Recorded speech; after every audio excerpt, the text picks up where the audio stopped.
Hello friends, എല്ലാവർക്കും നമസ്കാരം. നിങ്ങളേവരും കാത്തിരിക്കുന്ന നയനയുടെയും ആദർശിന്റെയും ഇന്നത്തെ വിശേഷത്തിലേക്ക് എല്ലാ കൂട്ടുകാർക്കും സ്വാഗതം. എല്ലാവർക്കും നല്ലൊരു ദിവസം ആശംസിച്ചുകൊണ്ട് തന്നെ നമുക്ക് ഇന്നത്തെ വിശേഷത്തിലേക്ക് കിടക്കാം. അങ്ങനെ തുടങ്ങുമ്പോൾ തന്നെ കാണിക്കുന്നതുണ്ടല്ലോ, നമ്മുടെ അനിയാണ് കേട്ടോ. അപ്പൊ അനിയും അനിയുടെ രണ്ട് കൂട്ടുകാരും കൂടി ഇങ്ങനെ നിൽക്കുകയാണ്. അപ്പൊ നമ്മുടെ അനി പറയുന്നുണ്ട്, എടാ ഞാൻ ഫോൺ വിളിച്ചിട്ട് അവൾ എടുക്കുന്നില്ലടാ, നിങ്ങളെങ്കിലും ഒന്ന് ഫോൺ വിളിക്ക്, അവൾ എവിടെയാണെന്നൊന്ന് അറിയാലോ. അവളിപ്പോ എവിടെയാ? അവള് പോലീസ് സ്റ്റേഷനിലായിരിക്കും. അവള് SI ആണല്ലോ, അപ്പൊ പിന്നെ പോലീസ് സ്റ്റേഷനിലല്ലാതെ പിന്നെ എവിടെയാ പോകുന്നത്? എടാ, അവൾ SI ആണെന്ന് പോലീസ് സ്റ്റേഷനിലൊക്കെ ആണെന്നൊക്കെ എനിക്കറിയാം, എങ്കിലും ഇപ്പൊ അവൾ എവിടെയാണെന്നൊന്ന് അറിയാലോ. പ്ലീസ് ഡാ, ഒന്ന് വിളിക്കടാ. പിന്നെ ദേ, നിന്റെ കൂടെ കൂടിയ പിന്നെ ഞങ്ങളെ ഇപ്പൊ അവള് വിളിക്കാറില്ല, ഞങ്ങൾ വിളിക്കുമ്പോൾ കോളും എടുക്കാറില്ല. അതൊക്കെ ചുമ്മാ. നിങ്ങളിപ്പോൾ ഒന്ന് വിളിച്ചു നോക്കിയേ, ഈ ഒരു സമയത്ത് വിളിക്കുമ്പോൾ എന്തെങ്കിലും ആവശ്യമുണ്ടെന്ന് നമുക്കറിയാം, അതുകൊണ്ട് അവൾ ഫോൺ എടുക്കും. എടാ, ഞാൻ ഒരു അപേക്ഷ പറയുന്നതെന്ന് വിചാരിച്ച് ഒന്ന് വിളിക്കടാ എന്നും പറഞ്ഞ് കൂട്ടുകാരെ കൊണ്ട് നമ്മുടെ അനി നിർബന്ധിച്ച് വിളിപ്പിക്കുകയാണ് നന്ദുവിനെ. അങ്ങനെ കൂട്ടുകാരൻ വിളിച്ചു കഴിഞ്ഞപ്പോൾ നന്ദു ഫോൺ എടുത്തിട്ട് എന്താടാ എന്ന് ചോദിച്ചപ്പം, അത് പിന്നെ നീ ഇപ്പം എവിടെയാ?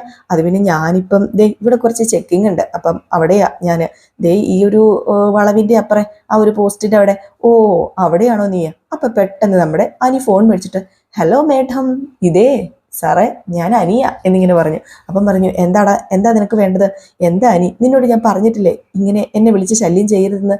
ഏയ്, ശല്യം ചെയ്യാനൊന്നും അല്ല മേഡം ഞാൻ വിളിച്ചത്. അല്ല മേഡം ഇപ്പം ചെക്കിങ്ങിലാണല്ലേ?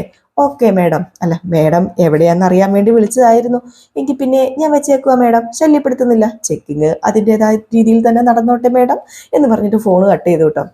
അപ്പോഴത്തേക്ക് നമ്മുടെ കൂട്ടുകാരൻ പറഞ്ഞു, എന്തിൻ്റെ കേടാ അനി നിനക്കറിയാലോ അവളുടെ സ്വഭാവം. ദേ, മുഖം നോക്കാതെ അവൾ തീരുമാനം എടുക്കുന്ന കൂട്ടത്തിലാ, ശിക്ഷ നടപ്പിലാക്കുകയും ചെയ്യും. ഇപ്പം ദേ ചെക്കിങ് ചെയ്യുന്നതിൻ്റെ ഇടയ്ക്ക് ആരെങ്കിലും വന്നു കഴിഞ്ഞാൽ, ജസ്റ്റ് നമ്മൾ തന്നെ ഒരു ഹെൽമെറ്റ് വെക്കാതെ പോയി കഴിഞ്ഞാൽ നമ്മളെ പിടിച്ചു വരെ അവൾ ലോക്കപ്പിലിടും. അതാ പറഞ്ഞത്, അവൾ മുഖം നോക്കാതെ തീരുമാനങ്ങൾ എടുത്തു കളയുന്ന അതാടാ എനിക്കിഷ്ടം. അവളുടെ ആ സ്വഭാവമാണ് എനിക്കിഷ്ടമുള്ളത്. ഏതായാലും നിങ്ങൾ പറഞ്ഞ സാധനം എന്തി? അത് ഇതുവരെ വന്നില്ലല്ലോ. അത് പിന്നെ എടാ, അടിക്കണോടാ, എന്തിനാടാ നീ വെറുതെ അടിക്കുന്നത്? അല്ല, കഴിഞ്ഞ പ്രാവശ്യം നീ അന്ന് നിന്റെ കല്യാണത്തിന്റെ അന്നങ്ങാണ്ട് അടിച്ചത് ഞാൻ ഓർക്കണുണ്ട്. അന്ന് നിന്നെ പിടിച്ചപ്പോൾ കിട്ടിയില്ല. ഇനി നീ എന്തിനാടാ വെറുതെ അടിക്കുന്നത്?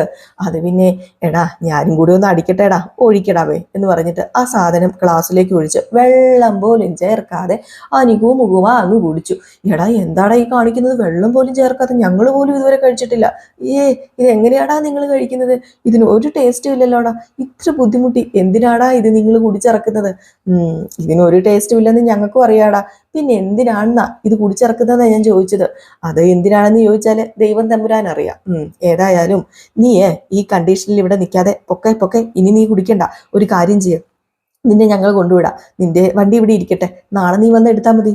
ഏയ്, അതിൻ്റെ ഒരു കാര്യമില്ല, എനിക്ക് തന്നെ പോകാൻ നന്നായിട്ട് അറിയാം. എനിക്ക് ആരുടെയും ഒരു ഔദാര്യവും വേണ്ട. എനിക്ക് കള്ള് കുടിച്ചിട്ടൊന്ന് വണ്ടി ഓടിച്ചൊണ്ടൊന്ന് പോകണം, ഒന്ന് പോയി നോക്കണം. അല്ല, അവളെവിടെയെന്നാടാ പറഞ്ഞത്? ആ പോസ്റ്റിൻ്റെ എവിടെയല്ലേ?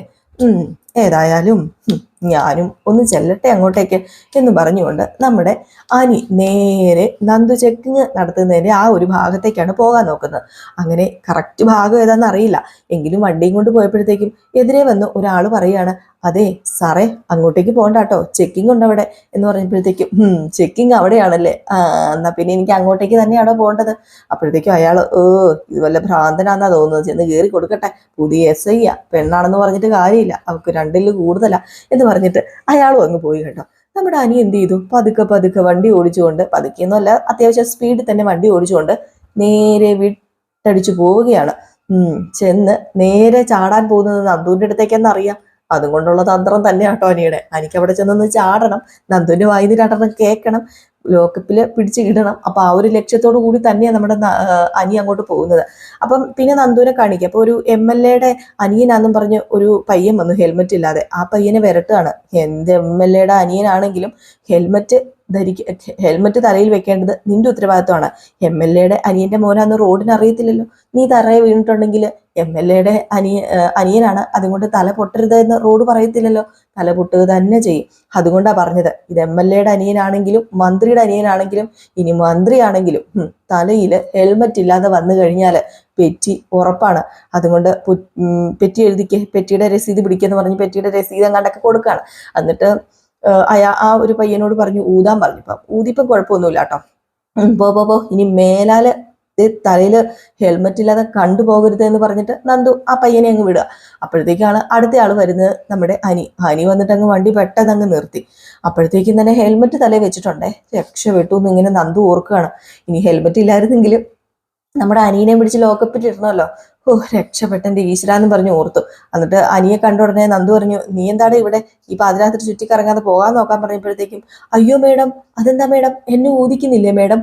ഊതിക്കാനോ? നീ കള്ളൊന്നും കുടിക്കുന്ന കൂട്ടത്തിലല്ലല്ലോ, അതുകൊണ്ട് പൊക്കോ എന്ന് പറഞ്ഞപ്പോഴത്തേക്കും പുറകില് ആ ഒരു MLA-യുടെ അനിയനാന്നും പറഞ്ഞ് നിന്ന ഒരാളുണ്ടായിരുന്നു. അപ്പൊ അയാള് പറഞ്ഞു, ഓ അപ്പം ഞങ്ങൾക്ക് മാത്രമേ ഈ ഊതലൊക്കെ ഉള്ളോ? ഇയാളെ കണ്ടറിയാലോ, ഇയാള് കുടിയനാണ്, കുടിച്ചിട്ടുണ്ടെന്ന്. ഇയാളെ ഊതിക്കണം മേഡം, ഇയാളെ ഊതിച്ചേ പറ്റൂ. അപ്പൊ അവിടെ നിന്ന് പോലീസുകാരും പറഞ്ഞു, ഊതിക്കാം, ദേ ഒന്ന് ഊതിക്കേ എന്ന് പറഞ്ഞു. ഊതി കഴിഞ്ഞപ്പോഴത്തേക്കും കൂ കൂ കൂ കൂ കൂ കൂ എന്നാ മിഷൻ ഇങ്ങനെ ഒച്ച വെച്ചു. അപ്പോഴത്തേക്കാണ് നന്ദു പേടിച്ചു പോയത്. എടാ, എന്ത് പരിപാടിയാടാ നീ കാണിച്ചത്? നീ കുടിച്ചിട്ടുണ്ടോ? ആ, ഞാൻ കുടിച്ചിട്ടുണ്ട് മേഡം, ഞാൻ കുടിച്ചു, അതും വെള്ളം അടിക്കാതെയാ കുടിച്ചത്. ഓ ദേ എന്തോ തലയ്ക്ക് വല്ലാത്തൊരു ആശ്വാസം. നന്ദു, നിന്നെ കണ്ടപ്പോൾ പ്രത്യേകം, അല്ല സാറിനെ കണ്ടപ്പോൾ പ്രത്യേകം ഒരു ആശ്വാസം. എന്നാ പിന്നെ പോകാം, എന്നെ പോലീസ് ജീപ്പിലെടുത്ത് കയറ്റ്, നമുക്ക് പോകണ്ടേ? ദേ മുഖം നോക്കാതെ പ്രതികരിക്കുന്ന ആളല്ലേ, അപ്പം പോകാം, ബാ, ദേ എന്നെ പോലീസ് ജീപ്പിൽ കയറ്റ് എന്നും പറഞ്ഞു എന്നെ ഇപ്പൊ കൊണ്ടുപോയേ പറ്റൂ എന്ന് പറഞ്ഞുകൊണ്ട് നമ്മുടെ അനി ഭയങ്കര ചാട്യം പിടിക്കുകയാണ്. നന്ദുവിനാണെ പോലീസ് ജീപ്പിൽ കയറ്റാതെ ഇരിക്കാനും പറ്റത്തില്ല. കാരണം ഇപ്പൊ മുഖം നോക്കാതെ പ്രതികരിക്കുന്ന ആളാണല്ലോ. അപ്പൊ അതുകൊണ്ട് തന്നെ നന്ദുവിന് ലാസ്റ്റ് പോലീസ് സ്റ്റേഷനിൽ പിടിച്ചോണ്ട് പോകേണ്ടി വരിക. എന്തോ രാജകൊട്ടാരത്തിൽ പോകുന്നല്ലോ കേട്ടോ നമ്മുടെ അനി ഇരിക്കുന്നത്. അനി ഞെളിഞ്ഞു കുത്തിയാണ് ഇരിക്കുന്നത്. ഏതായാലും പോലീസ് സ്റ്റേഷനിൽ ചെന്ന ഉടനെ തന്നെ നമ്മുടെ അനി, ഒരു ന്യൂസ് പേപ്പർ കിട്ടുമോ സാറേ എന്നിങ്ങനെ ചോദിച്ചപ്പോഴത്തേക്ക് അവിടെയുള്ള പോലീസുകാരൻ ചോദിച്ചു, എന്തിനാ ന്യൂസ് പേപ്പർ? അത് പിന്നെ ലോക്കപ്പിനകത്ത് വെറുതെ എങ്ങനെയാ കിടക്കുന്നത്, അപ്പൊ ഒരു ന്യൂസ് പേപ്പർ വിരിച്ചിട്ട് കിടക്കാലോ, ഇന്ന് ഞാൻ ലോക്കപ്പിലല്ലേ കിടക്കാൻ പോകുന്നത്. ഇത് കേട്ടപ്പോഴത്തേക്ക് നമ്മുടെ നന്ദുവിന് ദേഷ്യം വന്നു. നന്ദു, എന്താ നീ ഈ കാണിക്കുന്നത്? നിനക്ക് വല്ല വട്ടുകൊണ്ടോ? ദേ നീ മനഃപൂർവ്വം കുടിച്ചതല്ലേ? അതെ, ഞാൻ മനഃപൂർവ്വം കുടിച്ചതാ. ഞാൻ അവന്മാരുടെ കയ്യിൽ നിന്നെല്ലാം അറിഞ്ഞു. അവന്മാർക്കുള്ളത് ഞാൻ കൊടുത്തിട്ടുണ്ട്, നിനക്കുള്ളത് ഞാൻ തരാം. നീ അവിടെ ഇരിക്കുന്നീ ഇപ്പം. അതെ എന്റെ പൊന്നു നന്ദു, നിന്നെ കാണാൻ ഇതല്ലാതെ വേറൊരു മാർഗവും ഇല്ല. ഞാൻ എത്ര ദിവസം നിന്നെ കാണാനും നിന്റെ ഫോണിലും ഒക്കെ വിളിച്ചു, നിനക്ക് യാതൊരു മൈൻഡും ഇല്ല. അപ്പൊ പിന്നെ ഇതല്ലാതെ വേറെ എന്താ മാർഗം? ഈ പോലീസ് സ്റ്റേഷൻ എനിക്ക് ഭയങ്കര ഇഷ്ടം. ഇവിടെ കിടന്നാൽ നിന്നെ എപ്പോഴും കാണാനായിട്ട് പറ്റൂലോ. ദേ അനി, എന്റെ വായിലിരിക്കുന്ന നീ കേൾക്കും. നീ ഒരു ഭർത്താവാ, അത് നീ മറന്നു പോകരുത്. ഭർത്താവ്? എന്തൊരു ഭർത്താവ്? ഞാൻ ഭർത്താവാണെന്ന് എനിക്ക് തോന്നണ്ടേ? ഞാൻ ഭർത്താവാണെന്ന് എനിക്ക് തോന്നുന്നില്ല നന്ദു. അതുമാത്രമല്ല, അവളെ പോലെ ഒരുത്തിയെ കെട്ടി എന്റെ ജീവിതം നശിച്ചു പോയി. ഇനിയിപ്പം എന്റെ ജീവിതം എന്ത് നശിക്കാനാ? ഇതിൽ കൂടുതൽ എന്ത് നശിക്കാനാ എന്റെ ജീവിതം? നന്ദു, നിന്നെ കാണാതെ എനിക്ക് നിൽക്കാൻ പറ്റില്ല. നിന്റെ സംസാരം കേൾക്കാതെ ഒരു ദിവസം പോലും എനിക്കിരിക്കാൻ പറ്റില്ല. അതുകൊണ്ടാ ഞാൻ എന്നും ഈ ലോക്കപ്പിനകത്ത് കിടന്നോളാം. അങ്ങനെയാകുമ്പം എനിക്ക് എന്നും നിന്നെ കാണാൻ പറ്റൂലോ. ദേ പൊട്ടത്തരം വിളിച്ചു പറയാതെ മര്യാദയ്ക്ക് നിന്നോ, ഞാൻ ചെവിക്കലിനും തോർണം വെച്ച് തരും. ഓ അങ്ങനെയാണോ? എന്നാ പിന്നെ ഒരടി അടിച്ചോടി, കുഴപ്പമില്ലടി എന്നിങ്ങനെ പറഞ്ഞപ്പോഴത്തേക്ക്, എടി ബോഡി എന്നൊന്നും എന്നെ വിളിച്ചേക്കരുത്, സാറിന്ന് മാത്രം വിളിച്ചോണോ? ഓ അങ്ങനെയാണോ? സാറേന്നോ മേഡന്നോ എന്ത് വേണമെങ്കിലും ഞാൻ വിളിച്ചോളാം എന്നൊക്കെ ഇങ്ങനെ പറഞ്ഞ് ഇവര് സംസാരിക്കുന്നതാണ്. അപ്പൊ പുറത്തു നിന്ന് പോലീസുകാര്, ദേ രണ്ടുപേരും ലൈനാന്നാ തോന്നുന്നത്, എന്തോ സംതിങ് റോങ് ഉണ്ട് എന്നിങ്ങനെ പറഞ്ഞപ്പോഴത്തേക്കും വേറൊരു പോലീസുകാരൻ പറഞ്ഞു, അല്ല അയാള് വിവാഹിതനാണെന്നല്ലേ പറഞ്ഞത്? അതെ, അനന്തപുരി തറവാട്ടിലെ കൊച്ചുമോനാണെന്ന് പറയുന്നുണ്ട്. അനന്തപുരി തറവാട്ടിലെ കൊച്ചുമോന് ഇങ്ങനെയൊക്കെ ആവുമോ? പിന്നെ ഏത് കുടുംബത്തിലും കാണൂലോ ഒരു വിഷവിത്ത്, ഒരു ക്രിമിനൽ, അല്ലെങ്കിൽ പിന്നെ ഒരു ആവാസൻ, അതുപോലെ ആയിരിക്കും എന്നൊക്കെ പറഞ്ഞ് നമ്മുടെ അനി ഇങ്ങനെ പറയുകയാണ് കേട്ടോ. അവര് മാറുന്ന ഈ സമയത്ത് നമ്മുടെ നന്ദു പറഞ്ഞു, നിന്നെ ഇങ്ങനെ വിട്ടാൽ ശരിയാവില്ല. ഞാനേ അനന്തപുരി തറവാട്ടിൽ വിളിച്ച് വിവരം അറിയിക്കാൻ പോവാ. ആണോ? അതെ, കുറച്ചു നേരം കഴിഞ്ഞിട്ട് വിളിച്ച് നന്ദു.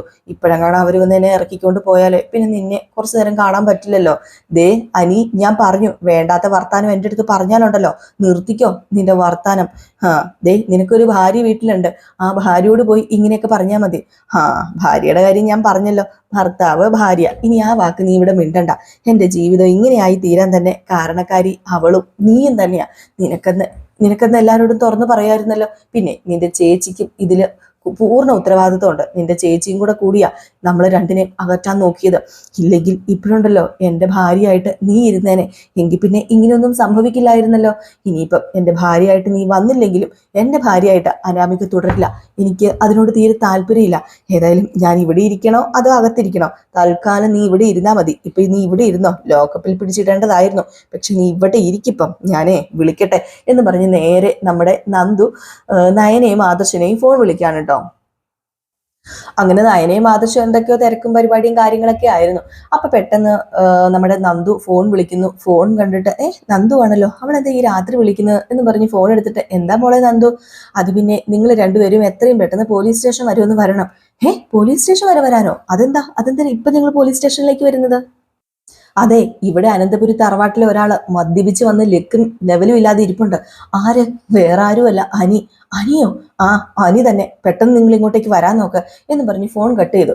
എന്നിട്ട് നേരെ നമ്മുടെ നയന ആദർശിന്റെ അടുത്ത് എന്നിട്ട് പറഞ്ഞു, ആദർശേട്ടാ ബാ, നമുക്ക് പോലീസ് സ്റ്റേഷൻ വരെ ഒന്ന് പോകണം. പോലീസ് സ്റ്റേഷൻ വരെ പോകാനോ? ആ അതെ, അവനില്ലേ ആ വൃത്തികെട്ടവൻ അനി, അവൻ ഇപ്പൊ പോലീസ് സ്റ്റേഷനിലുണ്ടെന്ന്. കുടിച്ച് ലെക്കും ലെവലും ഇല്ലാതെയാ പോലീസ് സ്റ്റേഷനിൽ ഇരിക്കുന്നെന്ന്. അവന് ആദ്യമായിട്ട് അന്ന് വിവാഹത്തിന്റെ തലേന്നല്ലേ കുടിച്ചത്. ഇതേ അവൻ മനഃപൂർവ്വം കുടിച്ചിട്ട് നന്ദുവിന്റെ അരികിലേക്ക് ചെന്നതായിരിക്കും. അത് പിന്നെ അത് നന്ദുവിന് ദോഷം ചെയ്യില്ലേ? അവള് സത്യസന്ധമായിട്ട് ജോലി ചെയ്യണമെന്ന് ഓർത്തിട്ടാ ഈ ഒരു പ്രൊഫഷൻ തെരഞ്ഞെടുത്തത്. ഇപ്പം അതിന് തടസ്സം നിൽക്കുന്നതേ അനി തന്നെയാ. ഏതായാലും നമുക്ക് തൽക്കാലം ഇവിടെ ആരെ അറിയിക്കണ്ട, നമുക്ക് തന്നെ പോകാം. അറിയാത്തവരെയൊക്കെ അനി തന്നെ അറിയിക്കും. അങ്ങനെയാ അവന്റെ പോക്ക്. എങ്ങനെയെങ്കിലും അനാമികയെ ഒഴിവാക്കിയിട്ട് നന്ദുവിനെ കൂട്ടിക്കൊണ്ട് വരണം. അതിനുവേണ്ടി ഏതറ്റം വരെയും അവൻ പോകും എന്നുള്ള കാര്യം ഉറപ്പാ ആദർശേട്ടാ. അങ്ങനെ തന്നെ എനിക്കും തോന്നുന്നത്. ഒരു കാരണവശാലും നന്ദുവിനെ ഇങ്ങോട്ടേക്ക് കൂട്ടിക്കൊണ്ട് വരാൻ ഞാനും എൻ്റെ അച്ഛനും അമ്മയും ഒന്നും സമ്മതിക്കില്ല ആദർശേട്ടാ. അത് ശരിയല്ല, അത് ശരിയായ കാര്യമല്ല. അവളെ ഇവിടെ കൊണ്ടുപോരാൻ പറ്റിയൊരു സമയം ഉണ്ടായിരുന്നല്ലോ, അതിന് നീ പറ്റില്ലല്ലോ. നീ ഒരു കാര്യം ചെയ്യ്, പെട്ടെന്ന് വേഷം മാറിയിട്ട് ഇറങ്ങാൻ നോക്ക്. ഇനിയിപ്പം വേഷം മാറാനൊന്നുമില്ല, രാത്രിയല്ലേ, ബാ നമുക്ക് പോകാം എന്ന് പറഞ്ഞ് ഇവർ രണ്ടുപേരും കൂടെ നേരെ പോലീസ് സ്റ്റേഷനിലേക്ക് വിട്ടടിച്ച് പോവോ. എന്ത് ചെയ്യാനാണല്ലോ, ഇങ്ങനെ ഒരു അനിയൻ ഉണ്ടായി കഴിഞ്ഞിട്ടുണ്ടെങ്കിൽ എന്ത് ചെയ്യും? അങ്ങനെ നമ്മുടെ ആദർശം നയനിയും കൂടെ പോലീസ് സ്റ്റേഷനിൽ ചെന്ന് ഇറങ്ങിയിട്ടോ. അങ്ങനെ നന്ദുവിന്റെ അടുത്ത് എന്നിട്ട് നമ്മുടെ ആദർശ് പറഞ്ഞു, ലോക്കപ്പിൽ ഇട്ട് 2 കൊടുക്കത്തില്ലായിരുന്നോ?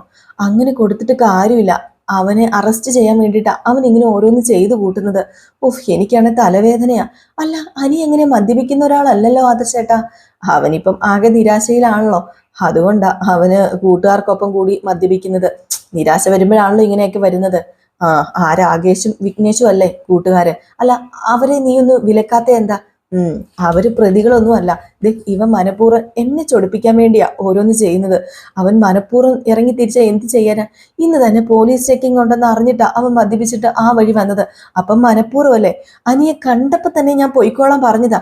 അപ്പൊ അവൻ പോയില്ല എന്ന് മാത്രമല്ല, മദ്യം കഴിച്ചിട്ടുണ്ടെന്ന് എല്ലാവരുടെ മുമ്പിൽ വെച്ച് പറഞ്ഞ് എന്നെ ഇപ്പൊ ഊതിക്കണം എന്ന് പറഞ്ഞ് ഊതിപ്പിക്കുകയും ചെയ്തു. അങ്ങനെയുള്ളപ്പോ പിന്നെ നടപടി എടുക്കാതിരിക്കാൻ പറ്റുമോ? ഞാൻ മുഖം നോക്കി നടപടി എടുക്കാതിരിക്കുകയാണെന്ന് പറയില്ലേ? ഇതെല്ലാവർക്കും ബാധകമല്ലേ? അനി വിളിക്കുമ്പോഴൊന്നും ഞാൻ ഫോൺ പോലും എടുക്കാറില്ല. എന്നെ കാണാൻ വരുമ്പോഴും ഞാൻ മാക്സിമം അവനെ അവോയ്ഡ് ചെയ്യുകയാണ് ചെയ്യുന്നത്. അതിൻ്റെയൊക്കെ ദേഷ്യമാണ് അവന് ഇങ്ങനെയൊക്കെ കാണിച്ചു കൂട്ടുന്നത്. അവനെ നിങ്ങളൊന്ന് പറഞ്ഞു മനസ്സിലാക്കാൻ നോക്ക് ആദർശേട്ടാ. അല്ലാതെ പോയി കഴിഞ്ഞിട്ടുണ്ടെങ്കിലേ ഇത് ഇവിടെ ഒന്നും നിൽക്കില്ല. നിങ്ങൾ എന്നെ എപ്പോഴും പറഞ്ഞ് ഉപദേശിക്കുന്നുണ്ടല്ലോ, അവനെ കാണരുത്, മിണ്ടരുത്, സംസാരിക്കരുത് എന്നൊക്കെ. പക്ഷെ അവനോട് എന്തെങ്കിലും പറയാറുണ്ടോ നിങ്ങളിപ്പം? അവനെ ഒന്ന് പറഞ്ഞ് മനസ്സിലാക്കിപ്പിക്കുക. ഇല്ലെങ്കിലേ ഇത് ഞാൻ പറഞ്ഞല്ലോ, ഇത് അങ്ങേയറ്റം വരെ പോകും. എനിക്ക് ഇങ്ങനെ പോയി കഴിഞ്ഞിട്ടുണ്ടെങ്കിൽ മുഖം നോക്കാതെ എനിക്കൊന്നും ചെയ്യാൻ പറ്റില്ല. ആ ഒരു അവസ്ഥയാണ്. സത്യസന്ധമായിട്ട് ഈ ജോലിയിൽ പ്രവേശിച്ചതാ ഞാൻ. സത്യസന്ധമായിട്ട് തന്നെ ഈ ജോലിയായിട്ട് മുന്നോട്ടേക്ക് പോകണമെന്നാ ഞാൻ ആഗ്രഹിക്കുന്നത്. ആ സമയത്ത് അവൻ ഓരോന്ന് ചെയ്തു കൂട്ടുന്നത്. അത് പിന്നെ ഇതിനൊക്കെ നിന്നെയും നിന്റെ ചേച്ചീനെയും ഒക്കെ പറഞ്ഞാൽ മതിയല്ലോ. എന്നെ കൊണ്ടൊന്നും പറയിപ്പിക്കരുത് നയനെ. നീയും നിന്റെ അമ്മയും എല്ലാവരും കൂടെ ചേർന്നാണല്ലോ അനാമികയുടെയും വിവാഹം നടത്താൻ വേണ്ടി നിർബന്ധിച്ചത്. അന്ന് ഇത് ഒഴിവാക്കുമായിരുന്നെങ്കിൽ ഇപ്പൊ ഇതൊന്നും ഉണ്ടാവില്ലായിരുന്നു. പിന്നെ പറഞ്ഞിട്ട് കാര്യമില്ല. ഇനിയിപ്പം അവനെ ചെന്നൊന്ന് കാണാം. വീട്ടിൽ ഉള്ളവർ ഇതൊക്കെ അറിഞ്ഞാൽ എന്താ നടക്കാൻ പോകുമെന്ന് അറിയാലോ. ആ അനാമികയുടെ ചെവിയിൽ ഇതുവല്ലം എത്തിക്കഴിഞ്ഞിട്ടുണ്ടെങ്കിൽ പിന്നെ സമാധാനം കൊടുക്കില്ല എനിക്ക്. അതും അറിയാലോ. അതും ശരിയാ, അവള് കാരണമാ ഇതൊക്കെ സംഭവിക്കുന്നത്. എന്ത് ചെയ്യാനാ? അവക്ക് അവളൊന്ന് വിചാരിക്കുമായിരുന്നെങ്കിൽ ഒരു പക്ഷെ അനി മാറിയേനെ. പക്ഷെ അവക്കും അങ്ങനെ ഒരു ചിന്തയില്ലല്ലോ. ഏതായാലും ബാ, നമുക്ക് അനിയെ ഒന്ന് പോയി കാണാം എന്നും പറഞ്ഞ് ഇവർ അനിയെ കാണാൻ വേണ്ടി അകത്തേക്ക് പോകുന്നു. നന്ദുവിനെ കാണിക്കുന്നു. അങ്ങനെയാണ് ഇന്നത്തെ സീൻ അവസാനിക്കുന്നത് കേട്ടോ. ഏതായാലും കാത്തിരുന്നതിനെ കാണാം ഇനിയിപ്പോ എന്തൊക്കെയാ സംഭവിക്കാൻ പോകുന്നതെന്ന്. അപ്പൊ എല്ലാവരും കാത്തിരിക്കാം കേട്ടോ. അപ്പോൾ എല്ലാവർക്കും വീണ്ടും നല്ലൊരു ദിവസമാകട്ടെ എന്നൊക്കെ ആശംസിക്കുകയാണ്. ഇനിയിപ്പോൾ നമ്മുടെ അലീനയുടെ ഇന്നത്തെ ഫുൾ വിശേഷം നമ്മൾ റിയൽ സ്റ്റോറിക്കകത്ത് ഇടുന്നതാണ്. 2 ദിവസം നമുക്ക് വിശേഷം ഇടാൻ പറ്റിയില്ല.